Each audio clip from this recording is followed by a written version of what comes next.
বাচ্চাদের টিফিনে অথবা টি টাইমের জন্য আমি তো এভাবে একটু বেশি করে কেক বানিয়ে রাখি, আর এটা থাকলে আমার আর কোনো চিন্তা করতেই হয় না।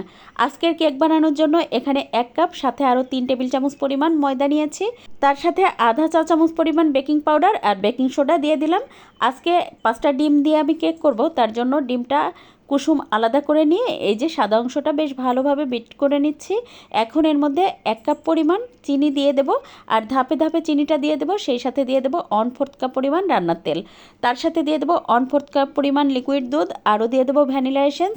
সেই সাথে ডিমের কুসুমগুলো দিয়ে বেশ ভালোভাবে বিট করে নিলাম। এই যে যখন ফোমটা এরকম হয়ে গেছে, এখন এর মধ্যে ধাপে ধাপে ময়দাগুলো দিয়ে বেশ ভালোভাবে মিশিয়ে নেব। আলতো করে মিশাতে হবে যেন ফোমটা নষ্ট না হয়ে যায়। এবার অর্ধেকটা পরিমাণ আমি একটা পাত্রে তেল ব্রাশ করে রেখেছিলাম, তার উপরে দিয়ে দিলাম, আর দিয়ে দেবো কোকো পাউডার বাকি অর্ধেকটার মধ্যে দিয়ে ভালোভাবে মিশিয়ে নেব। একটু শক্ত হয়ে যাওয়ার কারণে আরও একটু লিকুইড দুধ দিয়ে দিলাম। এবার এই মিশ্রণটা অন্য একটা পাত্রে দিয়ে দেব। এখন ওভেনে 180-তে রেখে এটা 40 মিনিট আমি বেক করে নিয়েছি। এখন তো নামিয়ে পরিবেশন করে দেখাচ্ছি। আর এটা যেমন সফট হয় আর খেতেও অনেক বেশি মজার হয়। আর যখন এভাবে তৈরি করি তখন তো বাচ্চাদের টিফিন নিয়ে আমার একদমই ভাবতে হয় না। তাছাড়া চায়ের সাথেও এটা অনেক বেশি পছন্দ করে সবাই।